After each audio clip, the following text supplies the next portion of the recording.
Fala galera, nesse último domingo tivemos mais uma parte aí de um grande concurso da Prefeitura de Goiânia. Vamos dar uma olhada aí.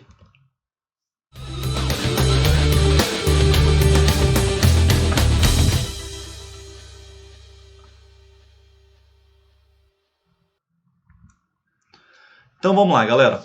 Para aqueles que não me conhecem, sejam muito bem-vindos. Eu sou o professor Rodrigo Queiroz. Tá chegando aqui hoje, acenda o dedo nesse like, se inscreve no canal, ativa as notificações e compartilha com a galera. Então pessoal, nesse último domingo aí, a gente teve mais uma etapa do concurso da Prefeitura de Goiânia.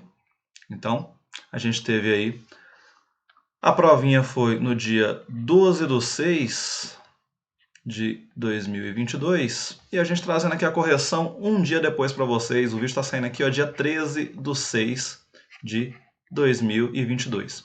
A gente já teve, pessoal, uma etapa de alguns cargos aqui que caiu a parte de matemática. A gente trouxe aqui para vocês a correção.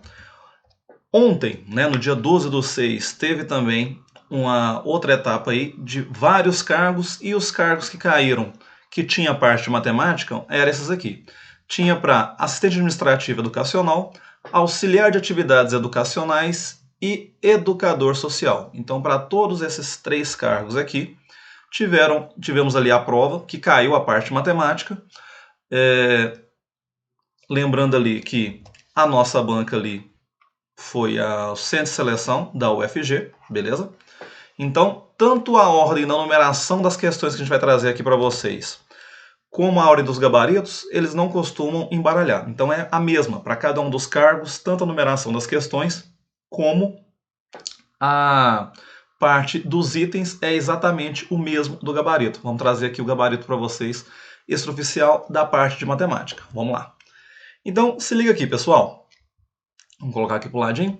E ele falou o seguinte, na primeira questão, que era de número 11. O gráfico a seguir apresenta a capacidade de absorção de água em porcentagem de 8, então já deu a quantidade de amostras para a gente, de 8 amostras de certo produto químico.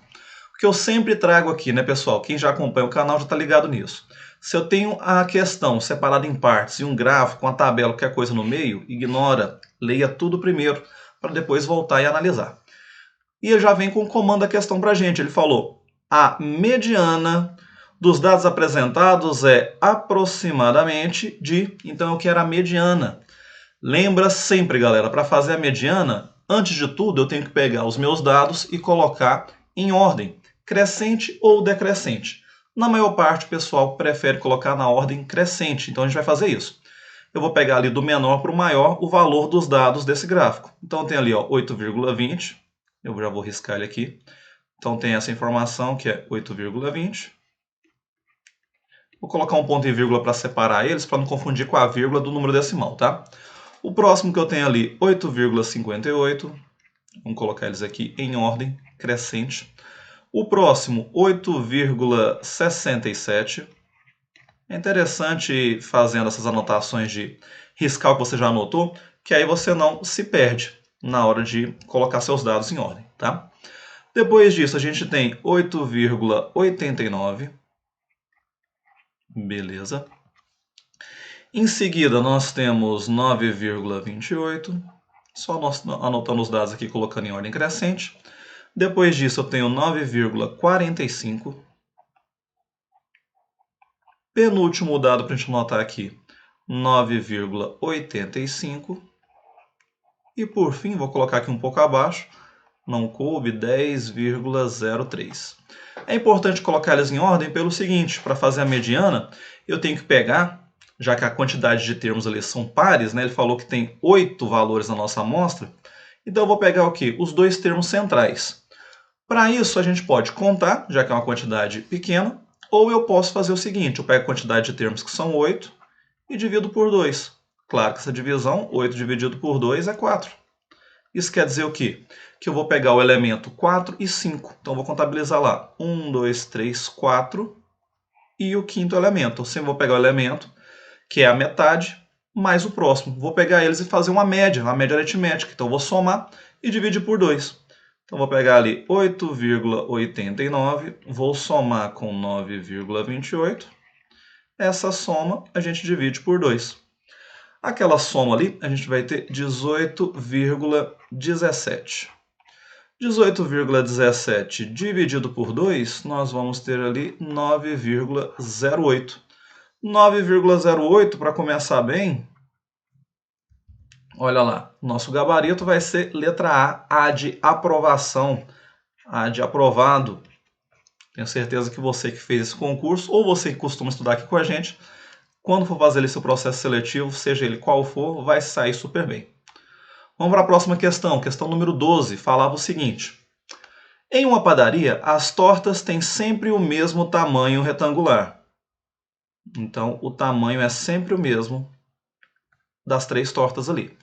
Porém, para serem vendidas, elas são cortadas em pedaços de tamanhos diferentes, como indicam os 3 tipos a seguir representados na figura.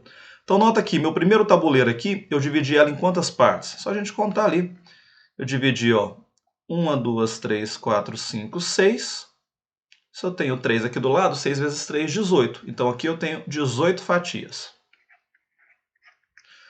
Vamos contar na de baixo. Eu tenho ali 1, 2, 3. Aqui dá até para a gente contar, né? Não preciso fazer essa conta, mas se quiser contar todos, você pode fazer o seguinte também, inclusive na de cima. 1, 2, 3, 4, 5, 6, 7, 8, 9. Então aqui nós temos 9 fatias. E na torta 3, a gente tem 3, 6 fatias no total. Beleza. Vamos lá para o comando da questão, o que ele está pedindo para a gente. Um cliente que tenha pedido, então vamos montar o pedido dele. 2 pedaços da torta 1. Então, se são 18 fatias, eu peguei 2 pedaços dessas 18 fatias. Beleza. Seguindo. 1 pedaço da torta 2. Então, vou lá na torta 2, que tem 9, eu peguei 1 pedaço. 1 pedaço do total de 9. E, por fim, ele pegou ali 2 pedaços da torta 3. Então, minha torta 3 ali, eu peguei 2 pedaços de um total de 6. Beleza. E aí, o que ele pediu para a gente? Qual a fração de uma torta? Um cliente que comprou esses pedaços, qual é a fração da torta que ele pegou? Então, eu quero somar esses pedaços. Se eu quero a soma desses pedaços, pessoal, soma e subtração de frações de denominadores diferentes. Poderia fazer o MMC ou achar frações equivalentes, que é colocar todo mundo no mesmo denominador. Geralmente, a gente procura o maior denominador, que no caso é o 18. Então, que número eu vou multiplicar o 9 para virar 18? Eu vou multiplicar por 2. Para não alterar minha fração, eu também multiplico o numerador, o valor de cima, por 2. Que número que eu multiplico 6 para virar 18? Vou multiplicar por 3. Então, o valor de cima também vou multiplicar por 3.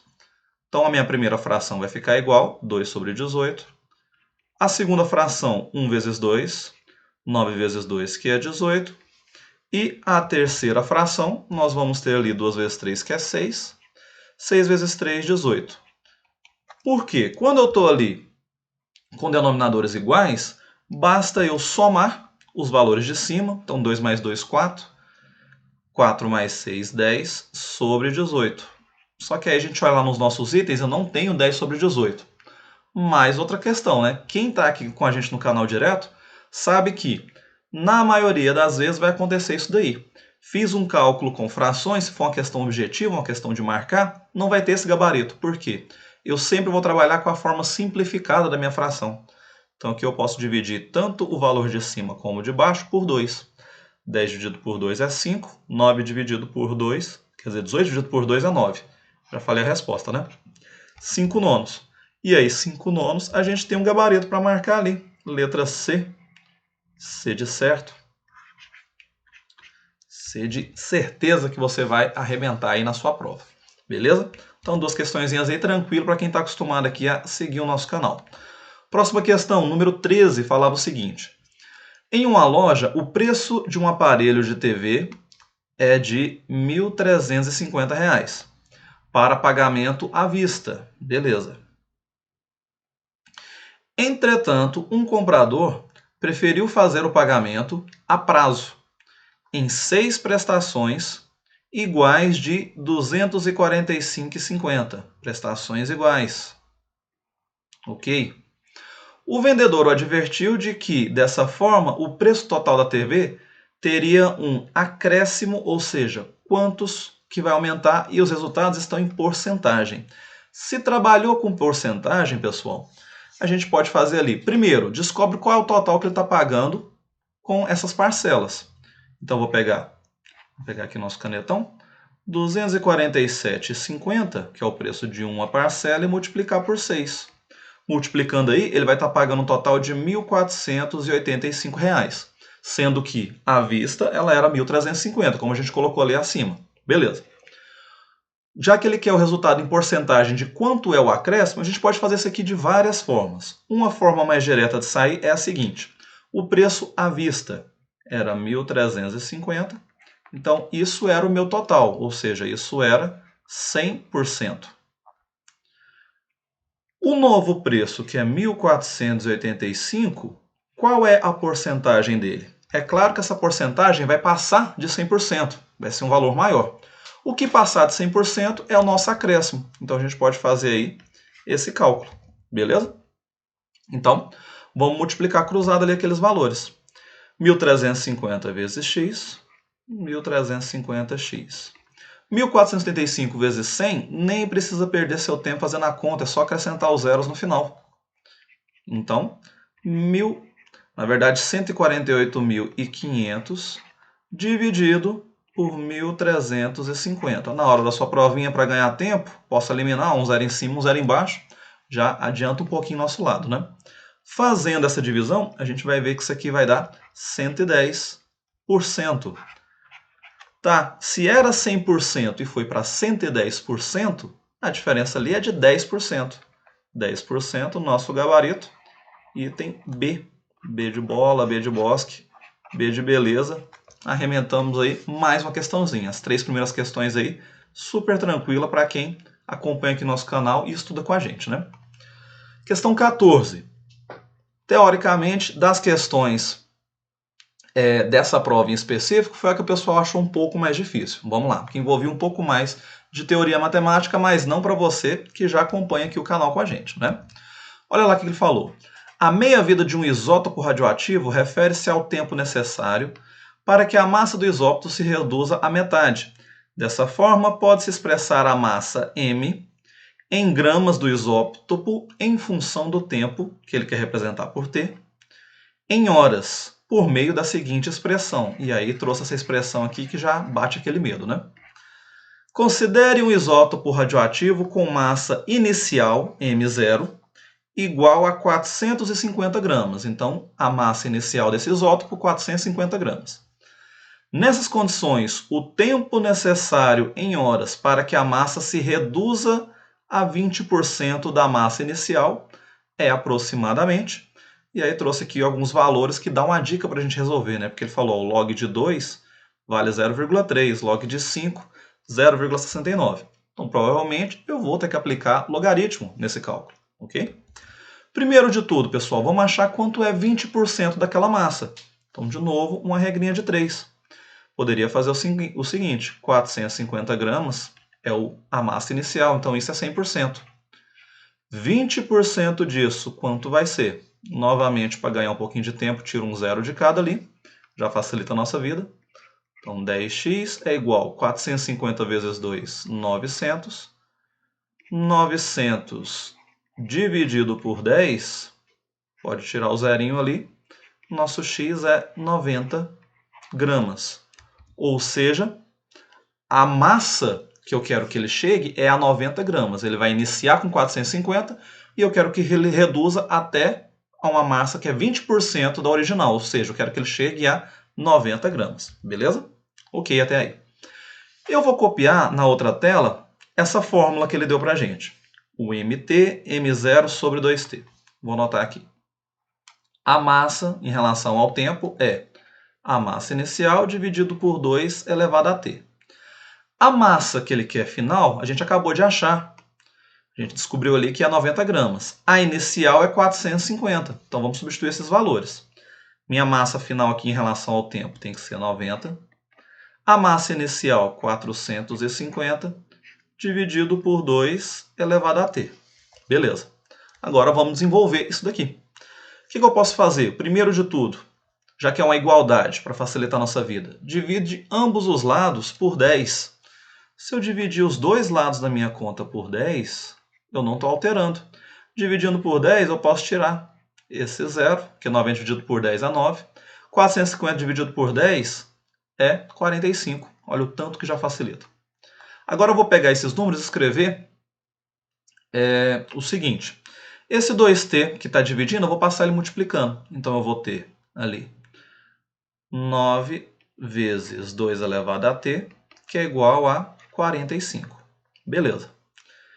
Vou passar esse 9 dividindo. Então 2 elevado a t é igual a 45 dividido por 9. E 45 dá para dividir por 9, né? É uma divisão ali que a gente pode fazer. 2 elevado a t é igual a 45 dividido por 9, a gente sabe que é 5. Beleza.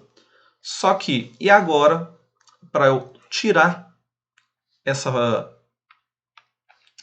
letra t que está no expoente? Eu aplico o logaritmo nos dois lados. Então, o log de um lado e o log do outro. De novo, tudo que eu faço de um lado, eu posso fazer do outro, que eu não altero a minha conta. Então, apliquei logaritmo de ambos os lados. Beleza. Só que uma das propriedades logarítmicas que a gente tem é, eu posso pegar qualquer expoente e colocar antes do meu logaritmo multiplicando. Então, aquilo ali é t vezes log de 2 igual a log de 5. Beleza. Agora ficou fácil, né? Porque a gente tem esses valores, olha lá. Log de 2 é 0,3, então eu vou substituir. Vai ficar 0,3 vezes t. Log de 5, nós também temos o valor. Log de 5 é 0,69. Vamos substituir aqui. Beleza. 0,3 que está multiplicando, eu vou colocar ele dividindo. Então, eu tenho 0,69 dividido por 0,3. Fazendo essa divisão, a gente vai encontrar ali 2,3. Ele falou que o tempo está em horas. Então, 2,3 horas, eu já tenho meu gabarito. É só ir lá e marcar. 2,3, letra B. B de bola, B de bosque. Arrementamos aí mais uma questãozinha. Que precisava um pouco mais de teoria, né? Precisava ter ali a ideia do logaritmo para a gente resolver ela com calma, ok? E a última questão, pessoal, uma questãozinha de lógica, né? Tem uma figura aqui entre a pergunta, eu já coloquei ela em outra tela para não nos atrapalhar, mas ela falava o seguinte, a questão de número 15. O conjunto de figuras a seguir representa o passo a passo da construção de uma pirâmide de cartas de baralho. O processo se inicia na primeira etapa com 2 cartas, como mostra a figura 1. Deixa eu já mostrar aqui pra gente. Olha lá, a figura 1 tem 2 cartas. 1, 2. Beleza. 2 cartas aqui. Voltando à nossa leitura. Acrescenta-se um andar à pirâmide, né, uma parte de cima, como mostra a figura 2, completando com a quantidade de cartas necessárias. Então ele colocou aqui um segundo andar, né? E quantas cartas ele precisou para isso? Vamos contar lá. 1, 2, 3, 4, 5, 6, 7 cartas. Então aqui para a segunda nós temos 7 cartas. Estou anotando o total de cartas em cada um, beleza? Vamos ver o comando da questão. O que está nos pedindo? Olha lá. No processo de construção descrito, depois de atingir a etapa 9, quantas cartas devem ser acrescentadas a ela para formar a pirâmide da etapa 10? Então, olha aqui na nossa figura, eu tenho as etapas 1, 2, 3 e 4. Então, vamos colocar assim, primeiro, vamos descobrir a quantidade de cartas em cada um.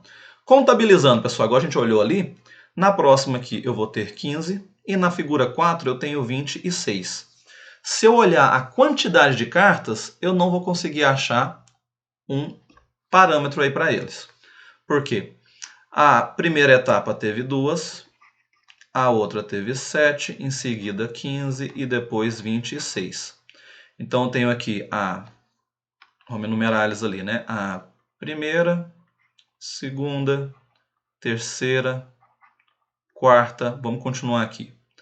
Eu quero a quinta, sexta, sétima, oitava, nona e mais uma, vou colocar aqui embaixo, a 10ª. Beleza. O que eu tenho que olhar ali? Não a quantidade de cartas que tem em cada um, e sim o que ele pediu lá pra gente. A quantidade de cartas acrescentadas. Então, de uma etapa para outra, quantas cartas foram acrescentadas? Olha lá. Se eu faço ali de 2 para virar 7, eu somei mais 5 cartas, né? De 7 para virar 15, qual que é a diferença ali? Eu tenho mais 8 cartas, né? 15 menos 7 fica 8. 26 menos 15, eu tenho 11 cartas. Agora, com esses valores que eu coloquei de vermelho, ali sim, se a gente olhar com calma, a gente encontra um padrão.